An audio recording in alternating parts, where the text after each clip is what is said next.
Ce que je voudrais dire avant de commencer, c'est pas pour dire plus sur mon parcours, mais c'est pour dire de quel point de vue je parle. C'est-à-dire, pour moi, c'est important de dire à la fois ce qu'on croit et les limites aussi de ce à quoi je peux sur quoi je peux vous répondre. J'ai commencé comme biologiste marin pendant mes études, puis ensuite au muséum pendant un certain nombre d'années. Et puis, donc, je suis passé à la muséologie. Alors, voilà. Qu'est-ce que je peux vous dire ce soir? Je peux vous dire, en tant que biologiste marin, j'ai eu la chance, dans les années 70-80, de participer à un moment où, finalement, la France avait, avec le submersible Siana, les moyens d'être en compétition avec ce que se faisaient aussi les Américains à l'époque, avec l'Alvin. Et j'ai eu la chance de participer à ce moment-là sur un certain nombre de missions. Ce que je voudrais vous rendre compte dans un premier temps, c'est comment j'ai perçu à l'époque et comment je perçois aujourd'hui comment ça s'est développé, ces missions sur les sources hydrothermales du point de vue d'un biologiste. En démontant aussi un petit peu des choses, y compris qui a posteriori maintenant sont écrites et qui sont un petit peu hagiographiques sur ce que la France a fait. Finalement, il y a quand même eu un certain nombre de hasards, d'erreurs, et c'est normal dans tout développement scientifique, et finalement, on les a bien utilisés. Et c'est ça que je vais vous présenter plus que l'actualité sur les sources hydrothermales aujourd'hui, où j'aurai moins de compétences. Ce que je peux vous dire aussi, c'est ce qu'a dit Michel Ignette, c'est qu'après je suis passé à la muséologie. Alors pourquoi je suis passé à la muséologie? C'est quand même en rapport avec le sujet. C'est-à-dire que, je vais être un peu polémique, surtout s'il y a des gens du CNEXO, d'IFREMER là, mais quand on commence à travailler sur les sources hydrothermales, un certain nombre de biologistes n'y croient pas trop. C'est ce qui m'a permis de participer en tant que chercheur du muséum, et pas du CNEXO à l'époque, à la première mission, et même d'être le premier biologiste à réussir à remonter des bestioles. Je vous expliquerai pourquoi tout à l'heure. Après, évidemment, beaucoup plus de gens y ont cru, et j'ai un peu le sentiment que c'était plus facile en étant dans l'institution IFREMER, enfin CNEXO devenu IFREMER, de continuer de participer aux missions qu'en étant par exemple du muséum. D'autant plus que, on va en parler tout à l'heure, mais les équipes américaines, en particulier les équipes de Woods Hole Oceanography Institution et du Marine Biological Laboratory, m'avaient invité, et donc je travaillais avec les Américains, et donc c'était ressenti un peu comme une compétition aussi. Et quand j'étais aux États-Unis, donc à côté de Boston, dans ce grand laboratoire américain, les collègues m'ont dit, mais en même temps, tu nous parles que tu as quitté la France alors que vous êtes en train de préparer un projet d'une galerie de l'évolution. Michel, c'est vraiment intéressant ce qu'on fait sur les sources hydrothermales en ce moment, mais tu te rends compte, monter une galerie de l'évolution aux États-Unis, on ne peut pas le faire. On ne pourra jamais faire une galerie de l'évolution aux États-Unis. Tu devrais penser à y arrêter. Donc ça, c'était les collègues de Woods Hole. Donc, bon, c'est vrai que c'était une bourse de l'OTAN, ça me permettait quand même de beaucoup me déplacer. J'avais voilà, des moyens financiers avec la bourse, et donc souvent le week-end, j'allais faire des passages, et donc j'allais entre autres à Harvard voir un collègue qui était très connu sur les questions d'évolution, et qui me dit Michel, il faut que tu arrêtes, faut que tu retournes en France pour monter le projet de galerie de l'évolution. Et donc, je me suis effectivement arrêté en 87-88 d'être vraiment sur le terrain en biologie, et puis vraiment à commencer à travailler sur la galerie de l'évolution. On était avec le directeur du muséum en pleine utopie, on pensait qu'en 2 ans on pouvait faire la galerie, et que pour le bicentenaire de la Révolution française, en 89 ça allait être fait. Finalement elle a été ouverte en 94, et ayant travaillé de 89 à 94 essentiellement sur ces questions de mise en forme de l'exposition, Et la science continuant d'avancer, j'ai considéré que j'ai fini mes publications sur cette période-là, mais j'ai considéré qu'il fallait que je continue après sur la muséologie et sur la rénovation de musées. En plus, avec ma vision de biologiste, peut-être un petit peu, peut-être un peu excessive, mais je me suis mis à utiliser les mêmes techniques qu'en écologie pour regarder le comportement des visiteurs. Donc, de la même façon qu'on suivait avec Siana ou avec des caméras tractées, la répartition de la faune sur les fonds abyssaux, je me suis mis à regarder comment se comportaient les visiteurs dans les expositions. C'était assez nouveau dans la fin des années 80, début des années 90. Et donc le CNRS nous donnait des moyens et on a fait venir des Canadiens et des Américains pour travailler en France sur ces comportements de visiteurs. Ça a donné pas mal de résultats et donc effectivement après ça m'a amené à être, je considérais comme expert et à travailler sur effectivement la rénovation du musée de l'Homme, la rénovation de la galerie de paléontologie et anatomie comparée qui malheureusement ne s'est pas achevée faute de crédit. Donc on est toujours sur la préfiguration qui avait été faite il y a déjà un moment, et puis de travailler pas mal à l'étranger. Donc voilà ce sur quoi j'ai la possibilité de vous répondre tout à l'heure dans les discussions, sachant qu'au moment où j'allais partir à la retraite sur cette double fonction, on m'a proposé de siéger au Comité national d'éthique des sciences de la vie, et donc on peut y faire 2 mandats. J'ai fait 2 mandats, le deuxième vient de se finir. Et pour avoir travaillé en particulier dans le groupe de travail, dans la commission qui s'occupe de sciences et santé, de sciences de l'environnement et qualité des soins, évidemment, j'ai proposé à Michel, j'ai dit, mais en ce moment, en plus, on vient d'avoir un discours d'Emmanuel Macron sur les 10 grands points qui pourraient être la France 2030. Et sur les fonds marins, je ne sais pas si vous l'avez vu, mais il y a l'annonce que l'étude des grands fonds était un des 10 points, le dernier quand même, le 10e. Et donc je me suis dit, c'est pas inintéressant de faire un parallèle. Ça me rappelle justement l'analyse qu'on pourrait faire de comment on a commencé à travailler en tant que biologiste, pas en tant que géologue, sur ces grands fonds. Donc c'est ce que je vais essayer de vous montrer. Donc oui, je vous le disais, donc le 12 octobre, hein, on est quand même dans l'actualité, discours d'Emmanuel Macron. J'ai mis la petite chose, le petit paragraphe en haut, hein, seul le prononcé fait foi, ça c'est dans les textes officiels, je trouve ça assez intéressant. Donc à partir de là, de regarder ce qui a été dit. C'est pas toujours en excellent français parce que je suppose que c'est comme quand je parle en ce moment, c'est la transcription. Je pense que les discours d'Emmanuel Macron des fois sont mieux rédigés que le seul le prononcé fait foi. Et donc voilà, vous voyez l'investissement dans le champ des grands fonds marins. D'emblée, le président prend des précautions. J'entends déjà le débat venir. Je ne parle pas d'exploitation à ce moment-là, je parle d'exploration. Il demeure qu'ensuite, c'est ce que j'ai mis en vert, on voit bien que sont mentionnées nos zones économiques exclusives, la compréhension du vivant, effectivement on est dans l'exploration, l'accès à certains métaux rares, on voit bien déjà qu'on est en train de passer quand même au-delà de l'exploration, l'innovation en termes de santé, on est aussi quand même au-delà de l'exploration, et quand on finit sur évaluer les applications possibles, on est bien quand même au-delà. Et je pense que ce discours, en fait, presque, il fait écho à moi ce que j'ai vécu il y a 40 ans. Alors voilà, je voudrais vous dire en quoi. Alors, il y a 40 ans,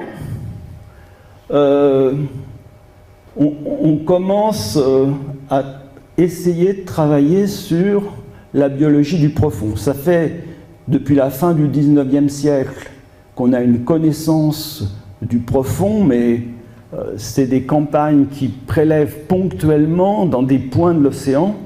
Et c'était Théodore Monod qui disait au muséum, voilà, on connaît à peu près le fond de l'océan, comme si on voulait connaître l'écologie terrestre en prenant un ballon dirigeable.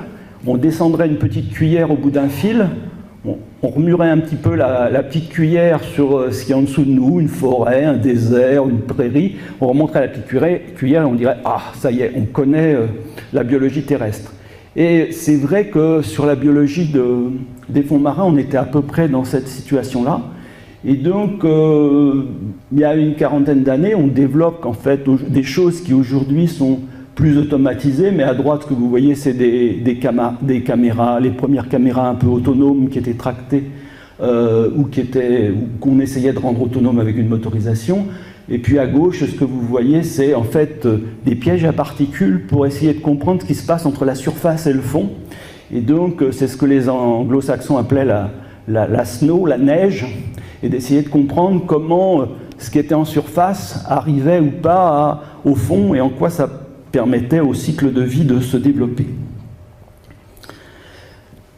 Les fonds, l'image qu'il faut bien avoir en tête, tout à l'heure c'est pour ça que je faisais passer le petit film, c'est qu'effectivement au-delà de quelques centaines de mètres, on va avoir un appauvrissement majeur, et en particulier sur les grands fonds vaseux. Donc voilà, à la photo de gauche, on voit un poisson se déplaçant. Sur la photo de droite, on voit un support qui n'est pas rocheux, mais qui est typiquement humain, qui, vu l'absence de substrat, fait que aussitôt, il y a des animaux qui peuvent se fixer dessus. Vous voyez une anémone de mer, en fait, qui est fixée à l'horizontale, à ce côté gauche. Mais sinon, le peuplement, l'image qu'on en avait, c'est très peu de vie. C'est le moment quand même, il y a 40 ans, où on dit « Ah, c'est un peu plus compliqué que ça, il n'y a peut-être pas beaucoup d'organismes, par contre, il peut y avoir néanmoins une très grande diversité de ces organismes. C'est-à-dire que, oui, la masse d'organismes vivants n'est peut-être pas colossale, mais par contre, la diversité du vivant peut être relativement importante, voire très importante. Et on commence donc, c'est ce que je vous le disais tout à l'heure, à se dire, mais on peut envoyer des caméras, on peut descendre des filets avec des chaluts. Généralement, sur ces profondeurs-là, en expérimental, c'est des chaluts à perche, hein, donc avec une petite ouverture qu'on traîne sur le fond, des dragues. Pour la biologie, les carottages n'étaient pas très intéressants. Et donc, on se dit, mais puisque la France a Siana, il n'y a pas de raison qu'il y ait que les géologues qui l'utilisent, on pourrait essayer de l'utiliser. Et dans l'idée de l'utiliser, en particulier pour la biologie, c'est, mais en fait, il y a toute une partie des fonds marins qu'on ne connaît pas du tout, même s'il y a eu les campagnes depuis le 19e siècle, c'est tout ce qui n'est justement pas des plaines. Dès l'instant où il y a des parois verticales, des fonds rocheux, les engins tractés, en fait, ni les pêcheurs ni les océanographes scientifiques n'ont été vraiment dessus parce qu'on perd les engins. Et donc il y a l'idée qu'avec des submersibles, et donc un pilote et un scientifique, on va pouvoir explorer de nouvelles choses. Donc il y a des choses, y compris, voilà, peut-être un petit peu utopiques qui se développent à l'époque. On se dit, mais on va pouvoir voir des fonds rocheux, on va pouvoir voir des falaises sous-marines, on va pouvoir faire de l'expérimentation in situ. Donc là, par exemple, c'est une cloche, vous voyez, où on s'est dit, on va pouvoir faire, voilà, on va injecter, par exemple, sur un animal, on va faire une enceinte, on va injecter des produits radioactifs, ensuite on va le fixer, et on va pouvoir faire une analyse exactement comme si on était au laboratoire. Ça, c'est une cloche tout à fait expérimentale qu'on avait mis en place entre Ifremer et le muséum. Donc à Ifremer, c'était Myriam Sibué et moi pour le muséum. On a essayé de mettre ça en place et on avait y compris à réfléchir à des interfaces entre le submersible et l'appareil. Donc vous voyez, là c'était en fait sur la pince de Siana, on avait bricolé une pince avec un ballon de basket qui permettait de prendre une boule. Et puis ensuite, vous apercevez deux bras, là, c'était deux pinces, et avec cette pince-là, on se disait, voilà, on peut injecter un produit, puis après on va injecter un deuxième, et puis on va remonter le tout. Voilà, là on est dans les années 80. Et dans ces années 80, en même temps que se lancent ces programmes donc un peu d'expérimentation, va se réaliser la découverte des sources hydrothermales de ces zones un peu nouvelles. Et donc, quand des biologistes français vont plonger pour la première fois, c'est en mars 82, voilà à peu près ce qu'on a en tête.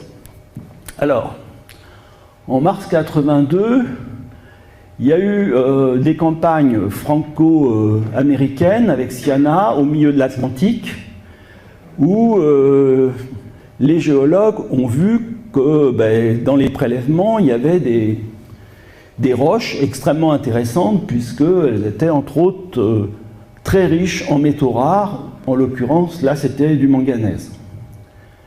Les Américains, 2 ans après, en 76, en 77, font des photos puis des prélèvements dans la zone des Galapagos. Et c'est la photo, vous voyez, de droite. Alors souvent sur les écrits américains, on dit les Américains ont découvert en 77. Donc je vous ai mis exprès la photo américaine où on voit quand même qu'elle est datée de 76. 77, c'est la date de publication, mais les plongées et les photos qu'ils ont fait, c'était bien 76. Et vous apercevez sur ces mauvaises photos noir et blanc de l'époque, faites depuis l'Alvin, qu'il y a des grands mollusques. Ils mettent crabe, il faut croire ce qui est marqué, parce que sur la photo, on ne voit pas vraiment que c'est un crabe. Et donc, voilà, il y a la certitude qu'au fond de l'océan, il y a des zones où sourd de l'eau très chaude, probablement chargée en minéraux, et que dans ces zones-là, il y a des organismes en plus grande concentration que dans le reste des fonds marins. Et dès cette époque-là, là aussi, il faut quand même rendre aux collègues américains ce qu'ils ont vu, dès cette époque-là, ils pensent, vous voyez, suggestion of chemosynthetic food source. C'est-à-dire, dès ce moment-là, les collègues américains pensent qu'il peut y avoir des chaînes alimentaires qui vont être basées sur des réactions chimiques, qui donc font que ces organismes ne sont pas dépendants de ce qui se passe en surface avec la photosynthèse et de ce qui tombe avec la neige, puisqu'il y avait beaucoup de travaux sur la neige qui tombe de la surface, mais qu'il y a bien une production, en quelque sorte, primaire au fond, au niveau de ces sources hydrothermales. Les Français, donc, qui sont à l'époque en compétition forte avec les Américains, on peut même dire qu'à l'époque, c'est les deux pays, c'est la France et les États-Unis, qui sont vraiment en pointe sur ces travaux. La France fait une campagne, donc 80, ça doit être encore Knexo, ça doit pas être encore Ifremer, du Charcot qui se fait donc dans la zone Clipperton, et où ils font des relevés bathymétriques pour voir s'il peut y avoir des failles et des zones où il peut y avoir des sources hydrothermales. Cette campagne, pourquoi elle se fait du côté de l'îlot Clipperton, c'est que ça renvoie à ce qui est encore écrit aujourd'hui dans le discours d'Emmanuel Macron, et qui est en fait présent de la même façon un peu avec les Américains en Galapagos, c'est qu'on est dans les zones qui dépendent de la France, parce que l'îlot Clipperton étant considéré comme un territoire français, on a la zone des 200 000 autour. Donc en fait, la campagne du Charcot donc, ne se fait pas par hasard dans la zone Clipperton, elle se fait parce qu'on pense qu'on est dans une zone économique. La deuxième chose qui va se passer, c'est qu'ensuite, qu'en 82, il va y avoir les plongées de Siana, et donc dans un premier temps des géologues, puis des biologistes, c'est qu'on pense non seulement que c'est intéressant d'être dans une zone économique, puisqu'on pense qu'il va y avoir des métaux qu'on va pouvoir utiliser, et on pense, ce qui est erroné, c'est que pour qu'il y ait beaucoup de sources hydrothermales, il faut que ça soit une zone où la séparation des plaques est rapide. Donc on regarde sur les cartes où il y a la plus grande vitesse, à un endroit où la profondeur n'excède pas les possibilités de Siana de descendre et de travailler un certain temps. Donc on va utiliser en fait un concept économique et politique, la zone de Clipperton, et on va se fixer sur la zone la plus basse, la plus sud possible, en l'occurrence celle où on est censé avoir le plus de mouvements tectoniques et donc le plus d'activité. Aujourd'hui, on sait qu'il y a des endroits en fait où il y a des sources hydrothermales absolument pas à cette profondeur-là et que ce n'était pas la peine en fait d'investir aussi profondément, mais c'est ce qui a, voilà, c'est ce qui a poussé. Nous, on va embarquer en mars. De janvier à mars, il y a 37 plongées des collègues géologues et il y a ce qui est nouveau, le fait qu'ils mesurent des températures qui sont de l'ordre de 320 degrés. Donc on va avoir dans la tête, y compris, est-ce qu'il y a des animaux qui peuvent vivre avec des températures aussi hautes? Donc une de nos premiers objectifs, c'est de voir exactement à quelle température vivent les animaux. Ce qu'il faut voir en plus, dans le contexte de notre exploration et de nos idées à ce moment-là, c'est qu'on a y compris des termes subjectifs. Les Américains ont appelé ces oasis de vie, Éden, Garden of Rose, enfin des termes très bibliques. Et en même temps, il faut savoir que dans ces mêmes années 70, il y a la découverte d'un nouveau domaine du vivant qui sont ce qu'on a appelé à l'époque les archébactéries.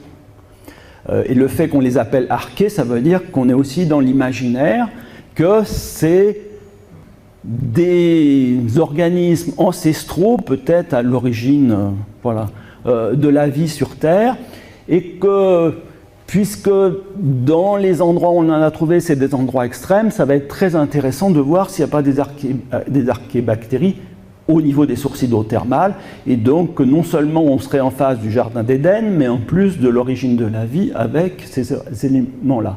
Aujourd'hui, on sait que c'est beaucoup plus compliqué que ça, que les archébactéries sont des organismes bien différenciés, qu'on les sépare complètement des bactéries, qu'on ne les appelle plus archébactéries, mais on leur a laissé archées quand même, et que par certains caractères, elles sont plus près de nous, y compris des bactéries. Donc le paysage est beaucoup plus complexe aujourd'hui. Mais quand on plonge en Mars, voilà ce qu'on a comme idée. Où va-t-on plonger, hein? Vous voyez le petit point rouge là-bas en face quasiment du Mexique, là, l'îlot Clipperton, parce qu'on est effectivement dans une zone économique exclusive française. Au passage, dans le même moment et un petit peu avant, c'est le moment où il y a tout le travail sur les nodules polymétalliques. Sur les nodules polymétalliques, de la même façon, là la compétition est un peu plus large parce qu'il y a également les Japonais et les Allemands et les Anglais qui sont dans la course, en plus des Français et des Américains.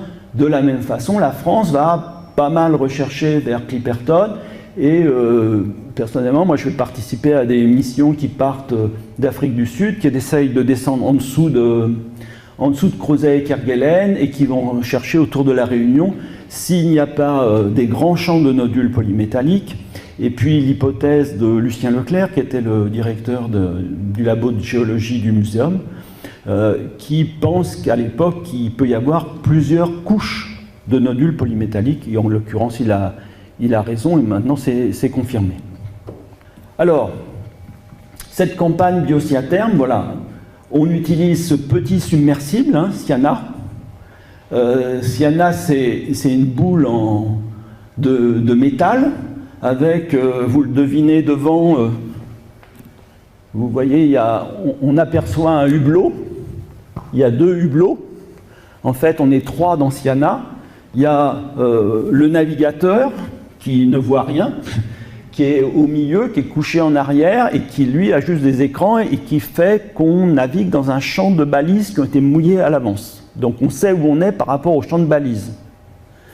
Ensuite, il y a le pilote vraiment qui est à bâbord, hein, qui pilote l'engin, c'est-à-dire qu'en fait on va descendre avec le poids de grenaille supplémentaire qui fait qu'on descend, et puis il va le larguer quand on va arriver au fond pour nous mettre juste en équilibre, et il va utiliser deux petits moteurs latéraux. Et puis devant la petite vitre tribord, le petit hublot tribord, il va y avoir le scientifique qui lui simplement appuie sur le bouton pour prendre les photos et dit au pilote « Ah, ça serait bien qu'avec la pince, tu essayes d'attraper telle ou telle bestiole ». Et donc on va On va donc plonger les géologues puis les biologistes sur ce petit point-là. Et en l'occurrence, les biologistes français donc, vont plonger, on va faire 5 plongées. Alors, qu'est-ce qu'on voit en descendant? On ne voit rien, bien sûr, en descendant. On est dans le noir. Et quand on arrive au fond, on allume les projecteurs et on a un petit champ de vision qui est très réduit.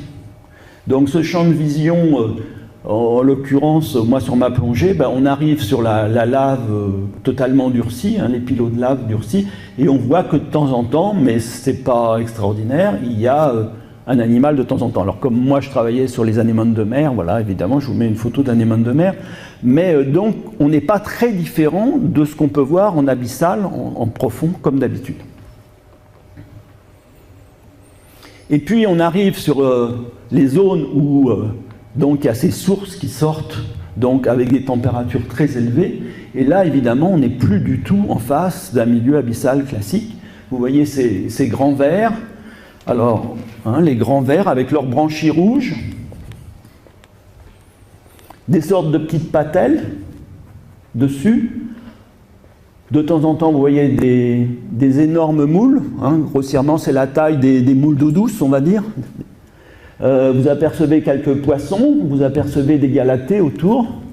Et donc, il y a une vie absolument incroyable. Et donc, une partie de ces 5 plongées, ça va être de voir à quelle température vivent ces animaux et essayer d'en prélever le plus possible. L'idée étant toujours, est-ce que c'est des animaux complètement différents de ce qu'on trouve dans les autres zones océaniques, et si possible d'essayer de ramasser en plus quelques prélèvements bactériens. Voilà des gros plans. Donc avec Siana, on s'approche au maximum des objets et on essaye bien difficilement à la pince d'en attraper. Donc en fait, je vous dis, je suis le premier à avoir pu remonter des bestioles, c'est-à-dire qu'en fait, il y a un collègue du CNEXO qui avait plongé avant moi, et le malheureux, il est remonté sans rien. Parce qu'en fait, toutes les plongées qu'il y avait eu jusqu'alors, ça avait été des plongées des géologues. Donc les géologues, avec la pince, ils attrapaient un caillou et ils le mettaient dans un panier devant Siana. Mais quand c'est des animaux, déjà, ils n'ont aucune raison de rester dans le panier. Et puis quand vous remontez à la surface, il y a tellement de remous qu'il est remonté, il n'y avait strictement plus rien dans le panier. Donc en fait, avant ma plongée, on a passé la nuit à essayer de bricoler quelque chose qui permette d'avoir un récipient, mais que le récipient il a un couvercle et que le couvercle on puisse le fermer. Donc en fait, ça s'est passé pendant la nuit, donc au-dessus des sources, où on a pris les grandes poubelles qui font 150 litres, là, les grandes poubelles, c'était des poubelles d'ailleurs de Brest, qui étaient à bord. On a bricolé quelque chose pour que la poubelle soit fixée à la place du petit panier où les géologues avaient l'habitude de mettre des choses. On a mis le couvercle attaché avec de la garcette d'un côté et de l'autre côté un flotteur plein pour pas qu'il explose au fond, implose au fond, et c'était la pince de Siana qui tenait le couvercle de l'autre côté. Et donc on a plongé comme ça les 4 autres fois. Donc il y a eu 3 fois ma plongée, les 2 suivantes ça a marché, et la dernière plongée, comme on avait invité une collègue américaine, eh bien l'ensemble du système s'est déchiré à la remontée, et donc en fait on a quand même remonté, les animaux peuvent être petits, mais plusieurs milliers de spécimens en 3 plongées, à chaque fois c'était quand même, on remontait plus de 100 litres de matériaux en ramassant. L'autre problème qu'on avait, mais ça les géologues l'avaient aussi, c'est que quand vous êtes dans le submersible et que vous essayez de ramasser quelque chose, comme vous n'avez pas d'autres points fixes, en fait, vous avez le submersible qui se promène en face de la pince, mais pour réussir à arracher, même en mettant les moteurs en arrière, c'était souvent pas évident. Donc ce qu'on a dit, mais attention, il faut que le futur sous-marin, le Nautile, il ait 2 bras pour avoir un point d'appui et puisse faire levier. Donc, on a quand même réussi donc, à ramasser beaucoup de choses. Donc voilà les paysages. qu'on a mis aussi au point, c'est des pièges. Vous voyez, des pièges pour essayer de capturer les poissons. Les équivalents de thermomètres pour essayer de mesurer la température précise. Et puis de s'approcher le plus près possible des cheminées, justement, pour essayer de faire des prélèvements, voir s'il y avait des vers qui vivaient vraiment dans les eaux ou qui sortent à 300 degrés, entre 200 et 300 degrés, ou si c'est plus compliqué que ça. En fait, c'est les animaux, dans ces fonds océaniques à 4000 mètres, l'eau, elle est, on va dire, en simplifiant, on va dire qu'elle est un tout petit peu au-dessus de 0 degré, généralement elle est 1 ou 2 degrés. L'eau peut effectivement, à certains endroits, ça sortait effectivement jusqu'à 300 degrés. Il y avait d'autres endroits où c'était 60 ou 120. Mais en fait, les gradients sont extrêmement rapides. C'est-à-dire qu'à ce niveau-là, vous allez avoir 300 degrés. Mais ici, vous êtes déjà à 30, 40. Et donc, les animaux, ils étaient en l'occurrence bien tranquillement dans des eaux tièdes et pas du tout dans les eaux très, très élevées. Il demeure qu'à certains moments, il y a des animaux qui sont fixés sur les cheminées. Et quand ça explose, voilà, parce que sans arrêt, c'est quand même en mouvement, donc il y a des pressions et autres. Et évidemment, il y a des animaux qui vont mourir parce qu'ils vont être brûlés ou ils vont se remettre parce qu'ils sont un temps très très court, mais les animaux ne sont pas dans des eaux absolument bouillantes. Des bactéries, oui, mais pas des animaux métazoaires.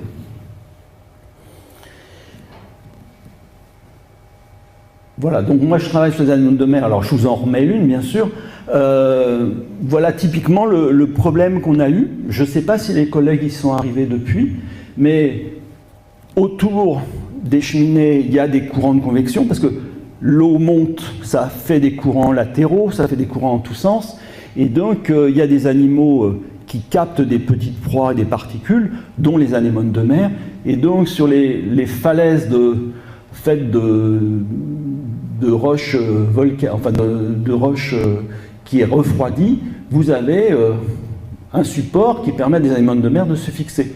Et donc, par exemple, cette anémone de mer, on n'a jamais pu la ramasser, parce que dès qu'on essayait de la ramasser, déjà, on était pris dans les courants avec Cyanna, et quand on tirait dessus, ben, c'était Cyanna qui se déplaçait, et on n'avait que des lambeaux de l'anémone et des tentacules, donc on n'a pas réussi.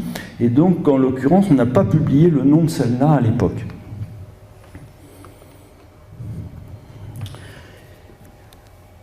Quand je vous dis qu'il y avait des remous et autres, hein, c'est que non seulement il y a la mise à l'eau, mais il fallait après récupérer Cyanna. Donc il y avait les plongeurs qui étaient autour. Vous avez vu, c'est en face du Mexique. Donc généralement, les plongeurs étaient à plusieurs, parce qu'il y avait en plus les requins qui étaient là. Donc généralement, il y avait toujours un plongeur pour protéger l'autre, avec un balai pour taper sur le museau des requins, pour les éloigner quand il fallait raccrocher Cyanna. Et quand on plongeait, donc je vous ai dit, le scientifique était en fait le photographe et le donneur d'ordre pour essayer de ramasser tel ou tel spécimen. Et personnellement, sur ma plongée, bon, j'avais fait d'autres plongées avec Cyanna, hein, en dehors de celle-là, mais là, c'était quand même c'était palpitant de voir la source de ramasser des choses comme ça. Et plusieurs fois, j'ai dit au pilote, j'ai dit, mais écoute, on est en train de passer sur une cheminée. Il me dit, c'est pas possible, je le sentirais dans les moteurs et tout. Et donc, quand on est remonté, voilà, vous voyez que j'avais raison, parce que l'arrière de Cyanna n'est plus vraiment jaune, hein, vous voyez, et on était bien passé, effectivement, dans des fumeurs probablement noirs à 300 degrés, voilà, avec l'arrière de Cyanna. Donc, une des préoccupations qu'on avait, c'était une préoccupation simple, hein, c'était de voir à quelle température vivaient les animaux et quels animaux il y avait. Et donc, une des choses qu'on a pu publier tout de suite, parce que la compétition étant forte avec les Américains, la plongée se fait en mars 82 et quelques mois après, en 82, en septembre-novembre, il y a présentation puis acceptation de la publication au compte-rendu de l'Académie. Voilà, une des préoccupations, c'est de mettre ces animaux. Donc, voilà, il y a des animaux qu'on identifie assez bien quand même tout de suite. Hein. Donc, des serpulidés qui vivent quasiment simplement parce qu'il y a des courants. Et donc, en fait, ils sont à une eau à peu près normale en température par rapport aux fonds abyssaux. Et puis autour, vous avez des moules qui bénéficient d'une température un peu plus élevée. Vous avez des galatées qui se promènent. Parmi les grands vers rouges que vous apercevez là, ce qu'on appelle des riftia, eh bien, ces animaux-là vivent plutôt à des eaux un peu plus chaudes. Les crabes aussi, les actinides, les poissons, ce qu'on appelle zooarcidés, à des températures un peu plus hautes. Et les seuls animaux, au sens habituel, ces vers qu'on appelle les albinella, font effectivement des terriers dans les cheminées, mais ça reste jamais que des eaux qui sont autour d'une quarantaine de degrés. Finalement, ils sont dans des eaux agréables, on va dire. Hein, je mets quelque chose de très anthropomorphique, mais voilà. Donc, il n'y a pas d'animaux qui vivent à des températures absolument aberrantes, et il y a des animaux qui, finalement, sont nouveaux pour la science, mais n'appartiennent pas à des groupes qu'on ne connaisse pas ailleurs sur la planète, en milieu marin. C'est-à-dire que, oui, ces animaux ne sont pas les mêmes, mais dans ces groupes d'animaux, on trouve des groupes voisins présents dans d'autres milieux, souvent, entre autres, des milieux, par exemple, pour certains d'entre eux, faibles en oxygène, mais y compris ces grands vers peuvent avoir des cousins qu'on va trouver, par exemple, y compris dans les abers. Donc, l'hypothèse d'une vie totalement autonome ne tient pas avec ces animaux-là. Il faut plutôt se penser la problématique en comment des animaux ont pu finalement se différencier, évoluer et coloniser ces milieux-là, alors qu'ils existent également dans d'autres milieux marins.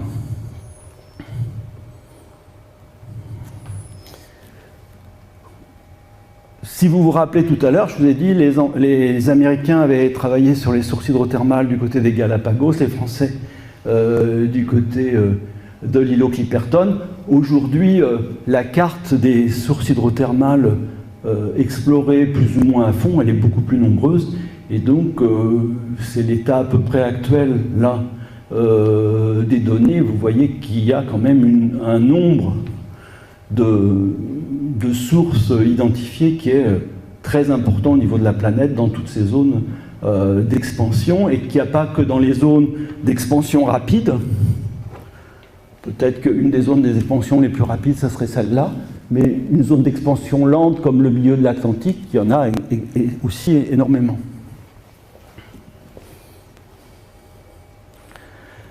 Alors, je vous le disais tout à l'heure, l'autre élément qu'on avait en tête, c'est qu'il y a d'autres... Alors, les géologues, par contre, insistent au cours de leur plongée sur le fait que dans leur prélèvement, il y a effectivement dans les cheminées des minéraux, en particulier liés à des sulfures, qui peuvent être très intéressants par rapport à certains métaux plus ou moins rares, ou pouvant être plus ou moins, en quelque sorte, limités en termes d'exploitation sur la planète.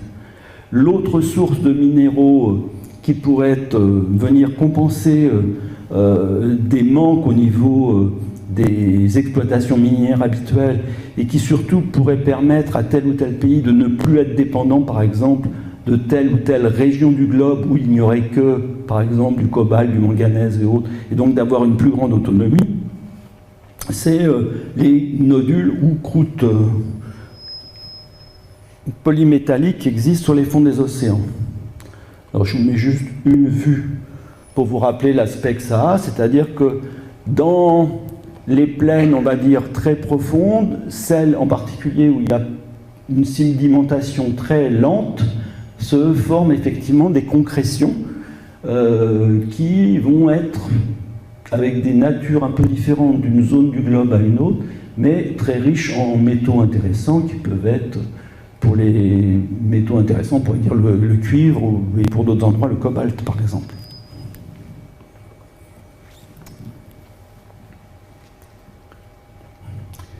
La cartographie de ces zones riches, donc que ça soit lié à des cheminées, des nodules au sens habituel, des choses qui ne sont pas vraiment des nodules mais qu'on va appeler des croûtes, c'est-à-dire qu'au lieu que ça soit petits galets, comme on a vu tout à l'heure, mais c'est plus des choses plus continues, ont été cartographiés donc, dans le courant des années 70 et jusqu'à aujourd'hui, avec une compétition donc, plus forte que sur les sources hydrothermales au niveau du nombre de pays, c'est ce que je vous disais tout à l'heure,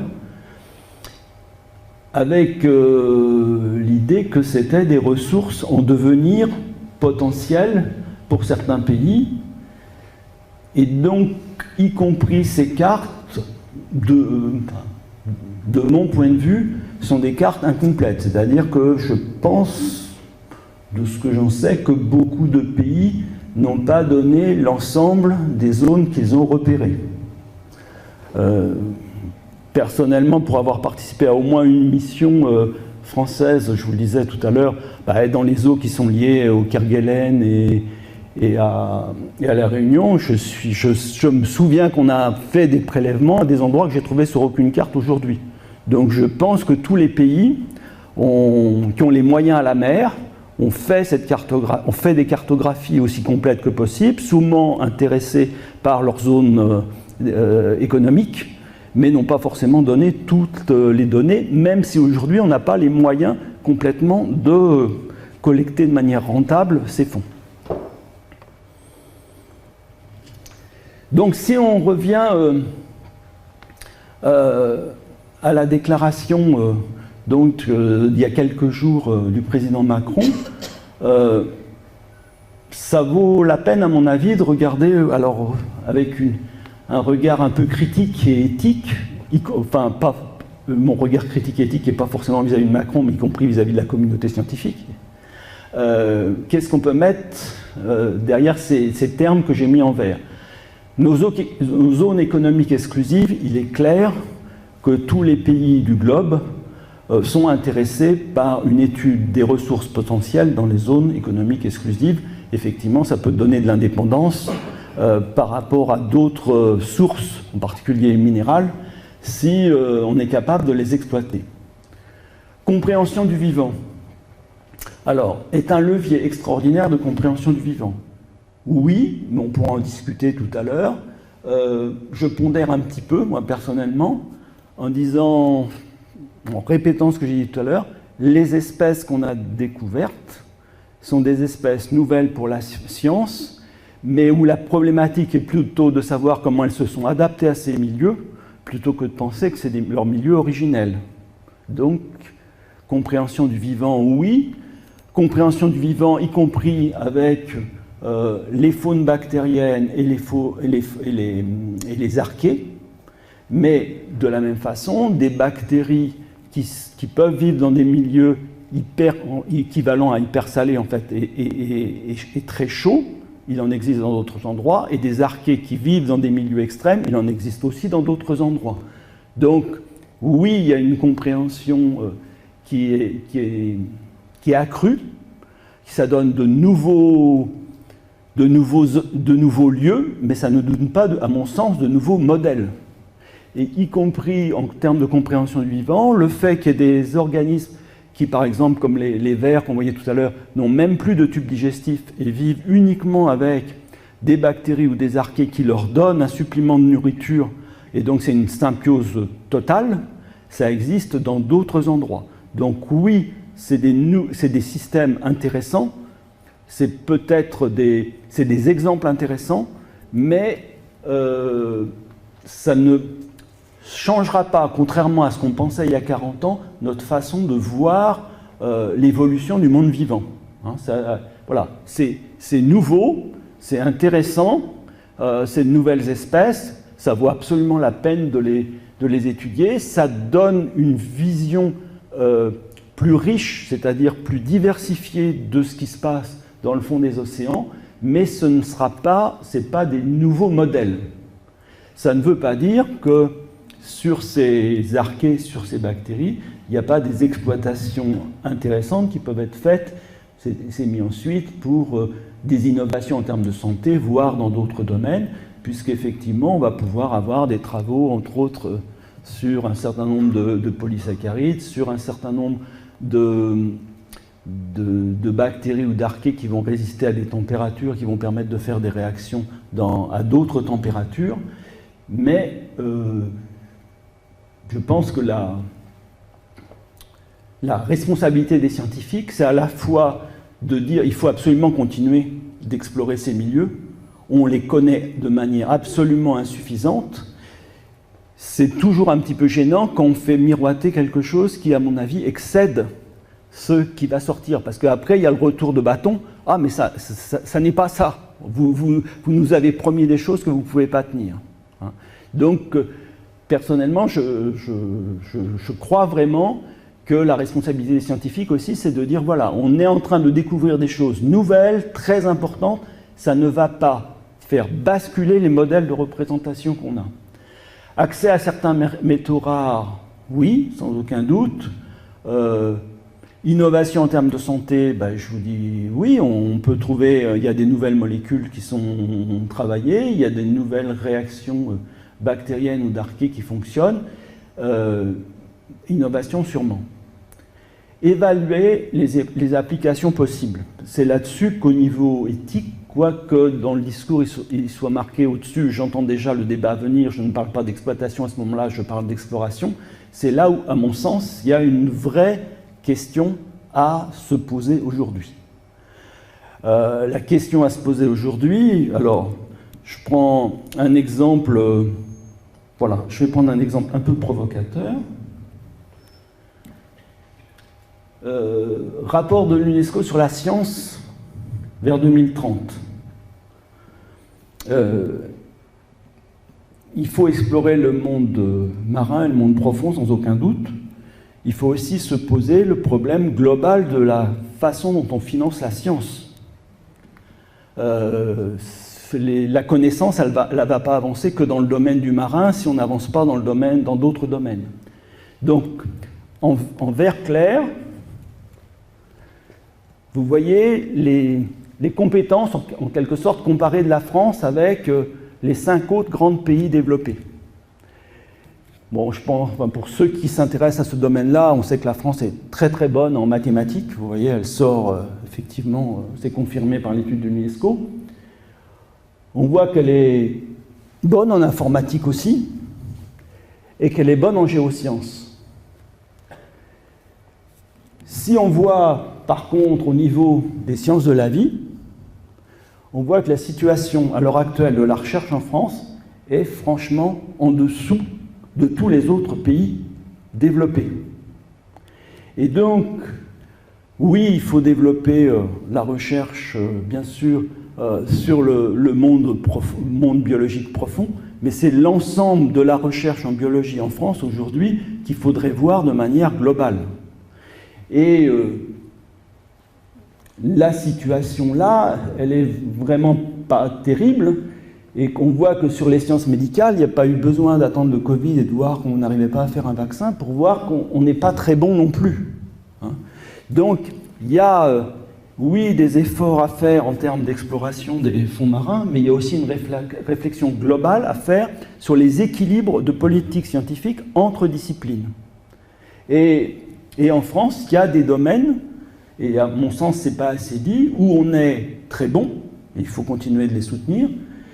Ce n'est pas forcément une raison pour abandonner certains secteurs. Et aujourd'hui, le secteur des sciences de la vie en France, à mon avis, il n'y a pas que dans le monde marin qu'il n'est pas à haut niveau.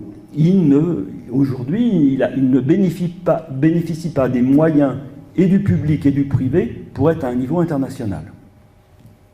Et donc, ça, il faut qu'on s'en rende compte. Et donc, si on s'en rend compte, quand on dit les applications possibles, elles sont quand même fonction des connaissances théoriques qu'on a et de la maîtrise qu'on a en France, et de la capacité en France, s'il y a une application possible, de la mettre en œuvre. Si on n'a pas les ressources, c'est d'autres qui vont les mettre en œuvre. Alors, si maintenant je prends cet élément-là et puis je rajoute un autre élément, si on veut avoir un développement de techniques, il faut aussi qu'on regarde, ça c'est le point de vue du biologiste, quel impact ça va avoir sur la gestion des relations de l'homme et de l'environnement. Donc en règle générale aujourd'hui, on pense à... on en parle de plus en plus, il y a le réchauffement climatique, mais le réchauffement climatique fait presque passer au second plan les relations qu'on a avec l'ensemble du vivant et la problématique, est-ce qu'on est en train de faire effectivement disparaître, comme c'était dit un peu plus avant et je trouve un peu moins maintenant, des groupes entiers. Et la question qu'il faut se voir, c'est si on fait disparaître des groupes entiers du vivant, est-ce qu'il n'y a pas des risques colossaux pour l'ensemble des équilibres écologiques? Ça ne veut pas du tout dire que la nature va disparaître, hein, mais ça veut dire que nous vivons dans un milieu et dans un environnement qui en plus n'a pas beaucoup bougé depuis 10 000 ans. Or, depuis 10 000 ans, c'est quand même l'époque où on a mis en place l'agriculture et l'élevage. Donc, non seulement c'est notre environnement, mais c'est l'environnement des animaux et des plantes qu'on a domestiqués. Donc, si on fait bouger cet environnement, c'est non seulement notre environnement, mais l'environnement des espèces qui nous sont utiles. Donc, si on fait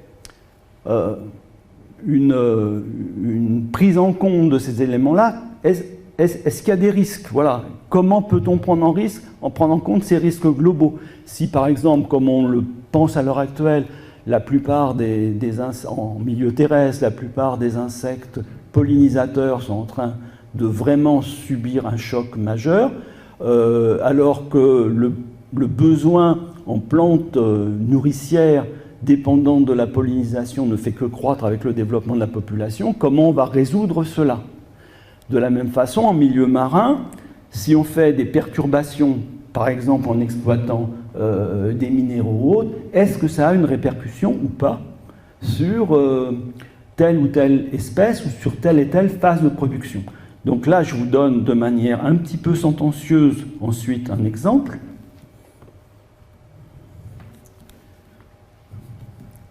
Si on prend les sites d'immersion des déchets radioactifs dans le monde, je ne sais pas si vous le savez, mais jusqu'en 1982, les pays développés ont immergé leurs déchets radioactifs. La situation étant tellement critique que l'ensemble des pays se sont mis d'accord à partir de 82-83 pour ne plus faire cela. La France était le seul pays à avoir, et la seule pays à avoir à ce niveau des usines de retraitement comme à La Hague.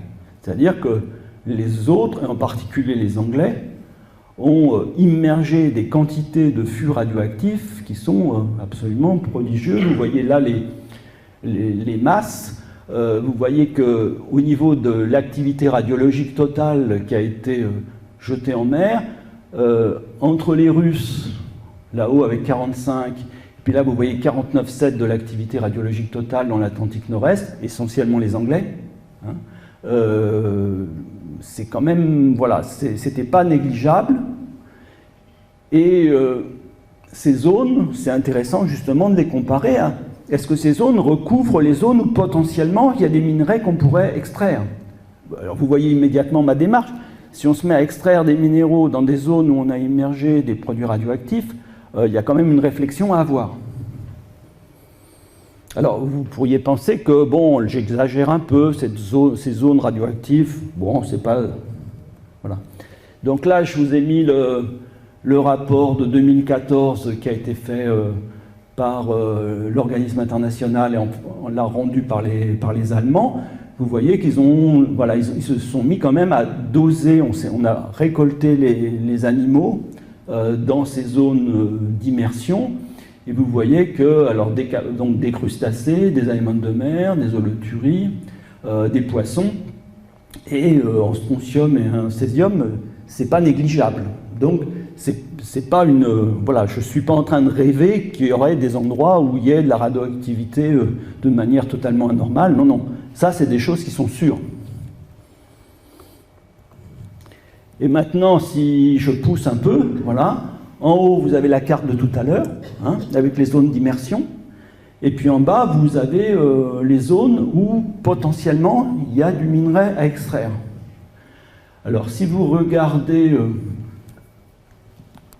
la côte ouest des États-Unis, ben, vous voyez qu'il y a une fâcheuse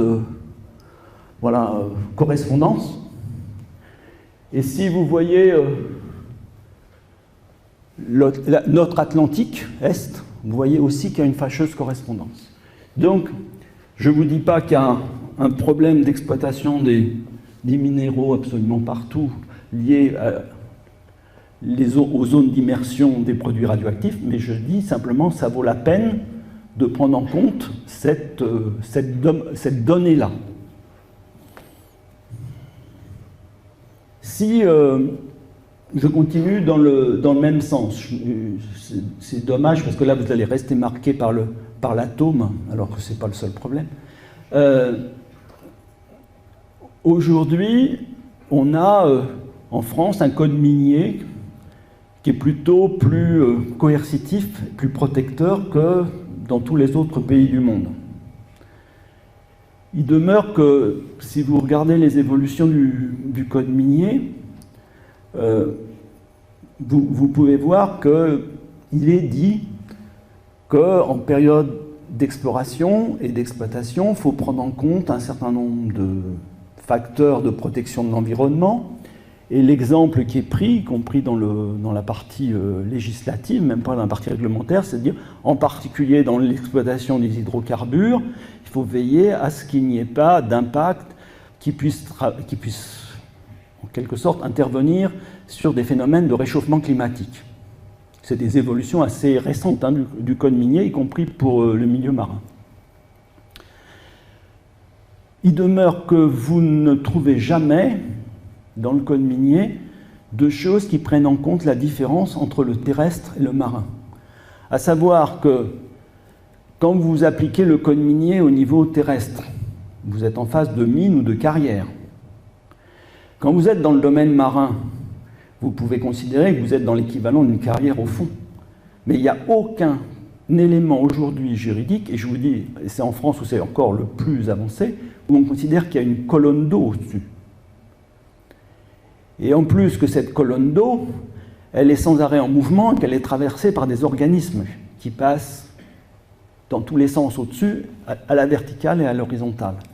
Si on reste sur les zones d'immersion des déchets radioactifs, par exemple, personnellement, le muséum, on avait fait un certain nombre de missions justement devant l'Espagne là, et le Portugal. Je peux vous dire que sur les blocs, y compris, on voit qu'il y a des animaux qui se sont fixés. De temps en temps, les Anglais, c'est simplement des fûts. Moi, j'ai vu les blocs des Suisses. C'est beaucoup plus sérieux, on va dire, en quelque sorte. Hein. C'est des blocs quasiment, c'est des blocos qu'ils ont descendus, mais on voit qu'ils sont plus ou moins fendus, et on voit qu'il y a des animaux qui se fixent dessus. Juste pour le rappel, sur cette zone au large, on va dire, de la péninsule ibérique, quand on était au fond, c'est ce qu'on trouvait, mais au milieu de la colonne d'eau, c'est là où on pêchait les poissons sabres noirs. Hein, les mêmes qu'on retrouve en filet chez le poissonnier. Donc, ça vaut aussi la peine, et ça aujourd'hui, ça n'est pas vu, et de ce point de vue-là, je dirais que c'est plus intéressant de faire des études de biologie de ce niveau-là, c'est de se poser la question, quelle est la biologie des espèces qui vivent sur ces zones-là, quel est leur comportement, quelles sont les chaînes alimentaires. Les poissons sabres ne vivent pas tout au fond, mais il y a des chaînes alimentaires verticales dans les deux sens. Est-ce que les espèces peuvent être contaminées? Et est-ce que la vitesse en plus de croissance de ces animaux-là, c'est à la fois des problèmes d'épuisement de la ressource et des problèmes éventuellement de contamination sur des temps très très longs, hein, puisque un poisson sabre, je crois qu'on dit que c'est entre 60 et 150 ans. Voilà, ils sont tout à fait en mesure de s'être contaminés avant et des choses comme ça. Donc pour moi, la problématique aujourd'hui, c'est vraiment de poursuivre des études, en particulier dans le domaine de la biologie. Donc je ne doute pas, je ne sais pas s'il y a des géologues dans la salle, je ne doute pas que les géologues ont encore à travailler, et avec les ingénieurs, sur les possibilités d'exploitation rentable de tel ou tel minéraux. Mais du côté des biologistes, et rappelez-vous tout à l'heure mon schéma, combien la biologie en France est quand même très très peu développée par rapport à d'autres pays. Et donc si on ne maîtrise pas les données, de bonne foi, on pourra faire des erreurs. Comment peut-on vraiment analyser l'impact qui serait fait par tel prélèvement? Donc par exemple, à l'heure actuelle, une des idées, c'est évidemment, il faudrait, si on exploite des nodules, et que donc il y a une pollution, ne serait-ce qu'en particules, il ne faut pas qu'elle se fasse en surface, sinon elle va gêner la photosynthèse et autres. Donc il y a des projets où en fait les boues seraient rejetées à plusieurs centaines de mètres en profondeur. Mais tout ça, c'est considérer le milieu comme le milieu terrestre. C'est de ne pas considérer qu'il y a des courants de convection, qu'il y a des animaux qui passent horizontalement, qu'il y a des chaînes alimentaires qui sont verticales. Et là-dessus, très objectivement, quelle que soit la puissance de l'océanographie biologique française, on est très très dépourvu pour donner des arguments à la fois critiques ou pour dire au contraire, oui, on pourrait le faire à tel endroit ou dans telles conditions. Donc on est en face d'une méconnaissance qui là justifie des études sans aucun doute très pointues. Pour finir, juste sur une note un tout petit peu plus optimiste, voilà, donc c'est un tout petit film qu'on a fait pour la Galerie de l'Évolution pour essayer de montrer voilà, ce qu'on trouve en arrivant sur les sources hydrothermales. Donc là, le problème en arrivant sur les sources hydrothermales avec les submersibles, c'est vraiment de ne pas se piéger sous une falaise, puisqu'après on remonte tout simplement par simple différence de poids, et donc il ne faudrait pas qu'on se retrouve collé sous une falaise.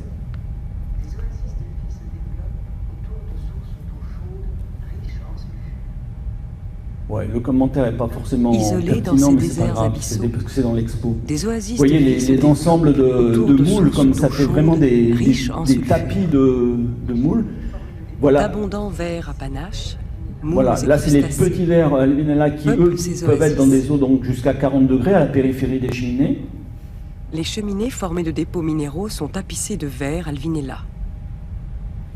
Là ce que vous voyez c'est un crabe, vous voyez, bon, alors après on les baptise fumeurs blancs, fumeurs noirs. En fait il y a des endroits où même ça fume pas vraiment, c'est des eaux chaudes à 40 degrés qui vont sortir. C'est fonction de la température et du type de métaux qui sont dissous dedans. Donc là, ce serait ce qu'on appellera un fumeur noir.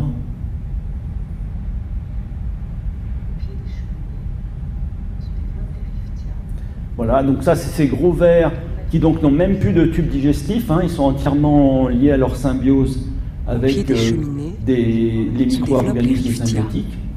De grands vers d'1 mètre de haut dont seuls les panaches rouges émergent de leurs tubes. Les colonies de Riftia sont envahies par une faune de crabes et de poissons qui viennent y chercher abri. Donc là, vous êtes en face d'organismes qui vivent effectivement, au lieu d'être à 1 ou 2 degrés, ils vont être à, on va dire, en règle générale, ils vont être entre 10 et 30 degrés. Et ils vont avoir donc cet apport alimentaire par des réactions chimiques donc liées aux bactéries. Les panaches rouges et puis eux-mêmes vont servir après de nourriture à tous les animaux qui sont autour, à partir de les galatées, les crabes, les poissons. Hydrothermales. Les bactéries, vivant libres ou à l'intérieur d'animaux comme les Riftia, sont à l'origine des chaînes alimentaires qui se développent au niveau des sources hydrothermales. Évidemment, ces cheminées, elles vont vivre un moment, puis elles peuvent tout à fait... voilà, le magma se solidifie, il n'y a plus de sortie d'eau chaude à cet endroit-là, il n'y a plus de percolation d'eau chaude à cet endroit-là. Ça va prendre des aspects comme ça, simplement quand la cheminée est éteinte. Lorsque les sources se tarissent, et aussitôt, les organismes qui peuvent se déplacer vont se déplacer pour retourner dans les zones plus riches et les zones un peu plus chaudes. Tout ça se faisant sur des distances qui peuvent être des distances de quelques centaines de mètres, ou voire de quelques mètres simplement. Voilà ce que je pouvais vous dire avant d'échanger avec vous et d'essayer d'aller un peu plus loin sur vos interrogations et sur ce que je n'ai pas traité.